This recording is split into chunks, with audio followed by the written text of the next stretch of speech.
میں سوچتا ہوں ایک لڑکی یا لڑکا جب نامحرم سے محبت کر بیٹھتے ہیں تو وہ کتنی حدیں پار کرتے ہیں، کس قدر ایک دوسرے پہ مرتے ہیں، راتیں بھی اس محبت میں گزار جاتے ہیں اور دن بھی غارت ہو جاتے ہیں۔ آنسوؤں میں بھی وہ انسان ہوتا ہے اور خیالوں میں، سوچوں میں، جذبوں میں بھی وہ انسان گھوم رہا ہوتا ہے۔ بھلا اگر اسی انسان کو، اسی مرد و زن کو اللہ کی محبت نصیب ہو جائے، اس محبت کی حدیں عبور ہو جائیں تو ان کی محبت کی کیا انتہا ہوگی۔ ہم کہتے ہیں کہ اللہ کی محبت بہت مشکل ہے، بھلا ایسے تو نصیب سے ہی ملتا ہے کہ بندے کی سوچ، خیال، جذبات، دن رات، آنسو کہہ کے سب رب کی خاطر ہو جائے۔ ہم اس بات کو بڑا مشکل اور پیچیدہ خیال کرتے ہیں۔ بے شک اللہ کی محبت رزق کی طرح ہے، نصیب کا حصہ ہے، مقدر کی بات ہے، اور وہ اسے ہی دیتا ہے جسے چاہتا ہے۔ ہدایت کیا ہے؟ اللہ کی محبت ہی تو ہدایت ہے۔ لیکن ہم نے کبھی اللہ کی محبت چاہی جیسے نامحرم کی محبت کے لیے چاہ رکھ بیٹھتے ہیں۔ کبھی کہیں آنکھوں سے آنکھیں ٹکرائیں اور محبت ہو گئی، کبھی آن لائن دنیا میں کسی سے جذبات جڑ گئے، کبھی کسی ہمدردی نے دل جکڑ لیا۔ لیکن کیا اللہ کی محبت کی ہم نے کبھی چاہا، کبھی کوشش رکھی؟ ہم نے کبھی قرآن محبت سے پڑھا، کبھی ہم نے محبت کا سجدہ کیا، کبھی ہم تڑپے رب کی محبت کی خاطر۔ ہمیں اس جسم کی، اس مٹی کی مورتی کی محبت مار گئی، کبھی ہم نے روح کی آواز نہ سنی۔ انسان کے لیے وہی کچھ ہے جس کے لیے وہ کوشش کرتا ہے۔ ہم جس محبت کے پیچھے خود کو تھکائیں گے، جس کے لیے کوشش کریں گے، جس کی چاہت رکھیں گے، جس محبت کا دل میں بیج بوئیں گے، ہمیں وہی محبت ملے گی۔ کیونکہ حدیث بھی ہے نا، انسان کا حشر اسی کے ساتھ ہوگا جس سے وہ محبت کرتا ہے۔ اور یقین کریں، جو خیال، جو سوچ، جو آنسو، جو تنہائیوں میں بس گیا ہے، وہی ہمارا محبوب اور محبت ہے۔ اللہ نے فرمایا ہے نا کہ اپنی نگاہیں نیچی رکھیں۔ تو جب لڑکے لڑکیاں اپنی نظروں سے ایک دوسرے کو تارتے ہیں تو اصل میں وہ گناہ کی اور فتنہ و شر کی ہی کوشش کر رہے ہیں۔ لیکن اگر اپنی نگاہوں کی حفاظت کرتے ہیں تو وہ اللہ کی محبت کی کوشش کرتے ہیں۔ سب سے پہلے ہماری ترجیحات، ہماری پریورٹیز آتی ہیں۔ ہم کیا چاہتے ہیں؟ جو اللہ کی محبت کی طرف رکھتا ہے، اس کے لیے دعائیں کرتا ہے، کوشش کرتا ہے، اسے حب الہی ضرور نصیب ہوتی ہے۔ آج ہماری ترجیحات اور کوشش یہی تو کم پڑ گئی ہے۔ اس کوشش والی آیت کو ہم نے دنیا کے امتحانوں کے ساتھ منسوب کرنا ہوتا ہے اور آخرت کو بھول جاتے ہیں۔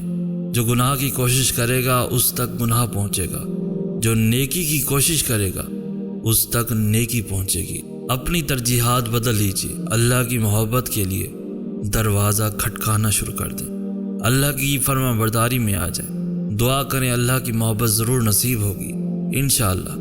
پتہ ہے، میں سوچتا ہوں تو حیران رہ جاتا ہوں کہ ایک طرف اللہ نے ہمیں اشرف المخلوقات کا درجہ دیا، دوسری طرف قرآن میں فرما دیا کہ اپنی عبادت تو بندگی کے لیے پیدا کیا۔ بہت عظیم رتبہ اور عظیم مقصد دے کر بھیجا ہے ہمیں ہمارے رب نے۔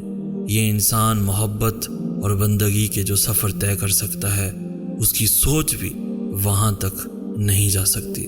لیکن افسوس کہ انسان خود کو گلا رہا ہے، کھپا رہا ہے، جانوروں سے بھی کم درجے پہ خود کو کھڑا کر بیٹھا ہے۔ نہ مقصد یاد رہا، نہ اپنی شان یاد رہی۔ اس انسان کو اسی کی حرکتوں اور اعمال کی وجہ سے دو کوری کا انسان ہونے کے تماچے لگتے ہیں۔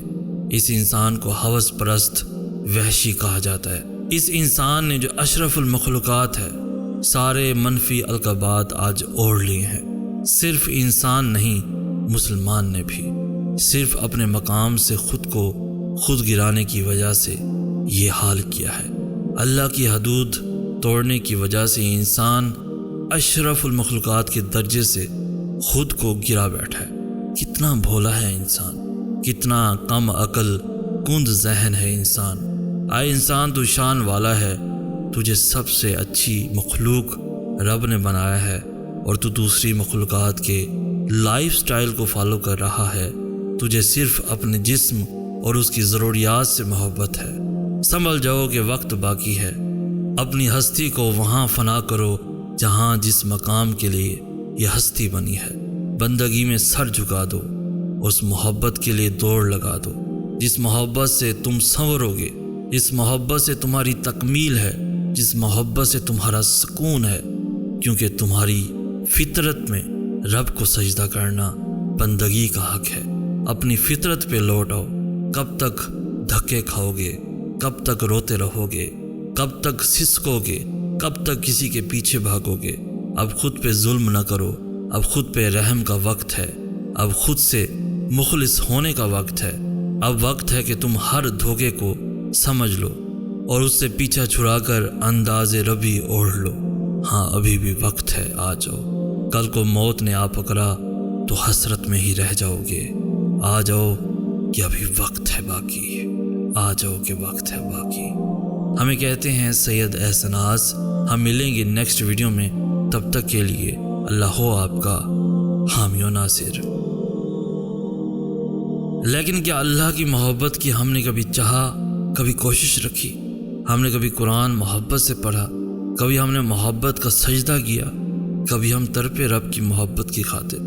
ہمیں اس جسم کی، اس مٹی کی مورتی کی محبت مار گئی۔ کبھی ہم نے روح کی آواز نہ سنی۔ انسان کے لیے وہی کچھ ہے جس کے لیے وہ کوشش کرتا ہے۔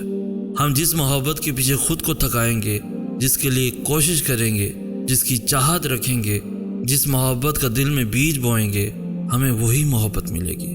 کیونکہ حدیث بھی ہے نا، انسان کا حشر اسی کے ساتھ ہوگا جس سے وہ محبت کرتا ہے۔ اور یقین کریں، جو خیال، جو سوچ، جو آنسو، جو تنہائیوں میں بس گیا ہے، وہی ہمارا محبوب اور محبت ہے۔ اللہ نے فرمایا ہے نا کہ اپنی نگاہیں نیچی رکھیں۔ تو جب لڑکیاں اپنی نظروں سے ایک دوسرے کو تارتے ہیں تو اصل میں وہ گناہ کی اور فتنہ و شر کی ہی کوشش کر رہے ہیں۔ لیکن اگر اپنی نگاہوں کی حفاظت کرتے ہیں تو وہ اللہ کی محبت کی کوشش کرتے ہیں۔ سب سے پہلے ہماری ترجیحات، ہماری پریورٹیز آتی ہیں۔ ہم کیا چاہتے ہیں؟ جو اللہ کی محبت کی طرف رکھتا ہے، اس کے لیے دعائیں کرتا ہے، کوشش کرتا ہے، اسے حب الہی ضرور نصیب ہوتی ہے۔ آج ہماری ترجیحات اور کوشش یہی تو کم پڑ گئی ہے۔ اس کوشش والی آیت کو ہم نے دنیا کے امتحانوں کے ساتھ منسوب کرنا ہوتا ہے اور آخرت کو بھول جاتے ہیں۔ جو گناہ کی کوشش کرے گا اس تک گناہ پہنچے گا، جو نیکی کی کوشش کرے گا اس تک نیکی پہنچے گی۔ اپنی ترجیحات بدل لیجیے، اللہ کی محبت کے لیے دروازہ کھٹکانا شروع کر دیں، اللہ کی فرما برداری میں آ جائیں، دعا کریں، اللہ کی محبت ضرور نصیب ہوگی انشاءاللہ۔ پتہ ہے، میں سوچتا ہوں تو حیران رہ جاتا ہوں کہ ایک طرف اللہ نے ہمیں اشرف المخلوقات کا درجہ دیا، دوسری طرف قرآن میں فرما دیا کہ اپنی عبادت و بندگی کے لیے پیدا کیا۔